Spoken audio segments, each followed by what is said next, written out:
morning and good afternoon, folks. Thank you, Eva, for the introduction. So I'll be doing this introduction on behalf of the CI Compass Cloud Infrastructure Group. It's a working group which is comprised of some Compass personnel and people from various major facilities and other research organizations. So this panel discussion, like a quick brief overview of the session organization. So this introduction should be 10 minutes or less. And then we have some opening statements from panelists. So we have 6 panelists in all from Internet 2 and the various major facilities. So we have Bob and Chad in person here along with me. And then we have 4 more panelists virtually who will be presenting via Zoom. If people can take a minute to log into Whova, they will notice that we have made 3 polling questions available for this particular session, which talks about like what the MF cloud needs are. So I would encourage everybody to participate in those 3 polling questions early on while the statements are going on. And once the opening statements finish, we'll be displaying the polling results. The last half of this panel is going to be an open discussion with the panelists. I wanted to just encourage people that most of the general chat should be in Whova and try and reserve the Zoom chat for Q&A questions, just because it keeps on interrupting otherwise the presenter's presentation with the Zoom pop-ups, especially the virtual ones. So, a brief overview of this CI Compass Cloud Infrastructure Working Group and its genesis. So in 2020, before Compass was formed, there was a pilot project funded by NSF called the CI pilot that conducted a number of interviews with major facility managers and staff regarding their data lifecycle.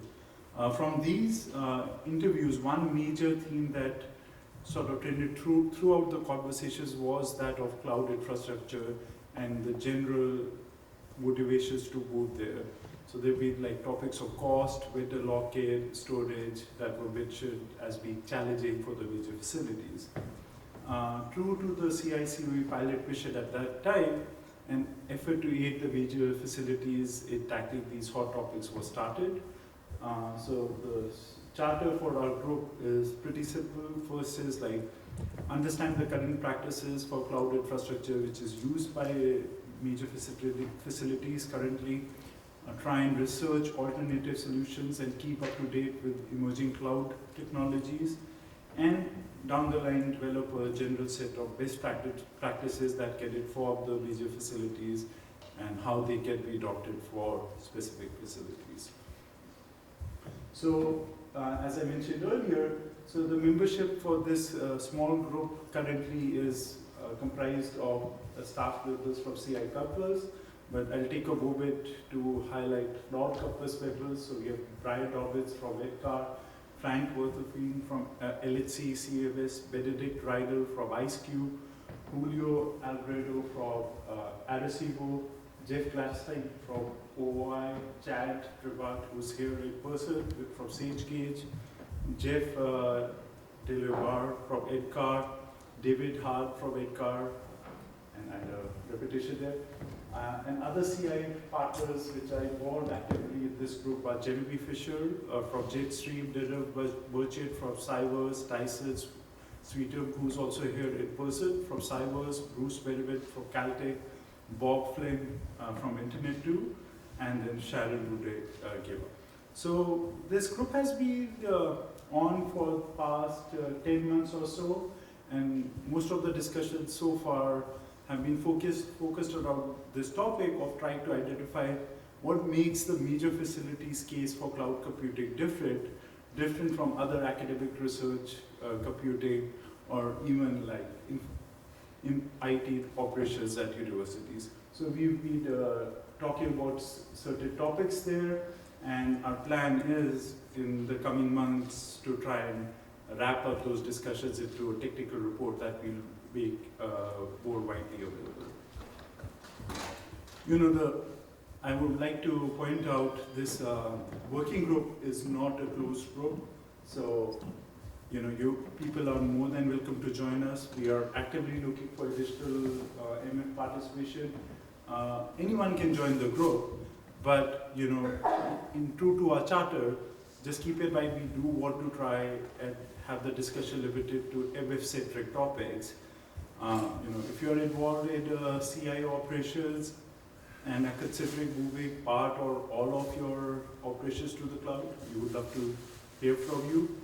So this group, it meets every other week, so we have about 2 meetings in a month, and the time slot which works for the people, most of the people there, is Mondays noon Pacific. And if any of you are interested in joining this group and our discussions, I have the mailing list URL available.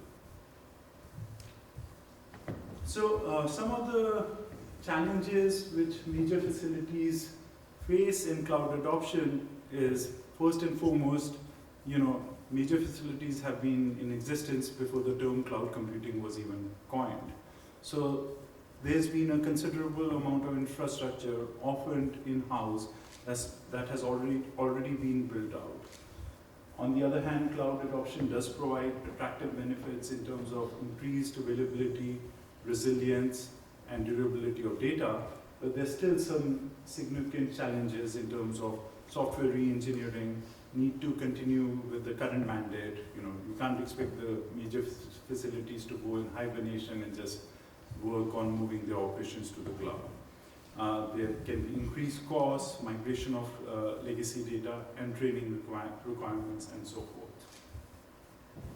So this brings me to the end of my introduction, and I'm happy to introduce the panel. First, on my left, we have Bob Flynn, who's a program manager for cloud infrastructure and platform services, representing Internet 2.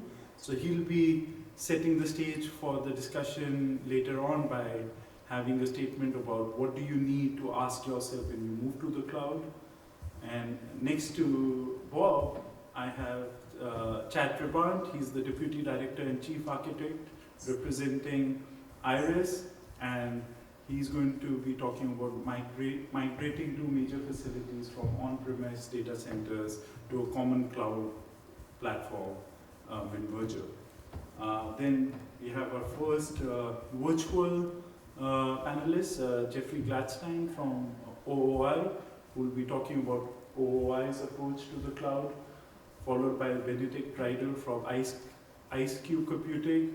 He's the manager there, and he'll be talking about IceCube efforts in the cloud so far. Then we have Brian Dobbins, whom you heard yesterday, a software engineer from EDCAR, who will give his take on the march with the clouds, the EDCAR experience. And last but not least, we have David Holst, who's a CIO representing NRO, who's going to talk about surging into the clouds and grids, insights into keeping up with the processing workload for the very large array Sky survey.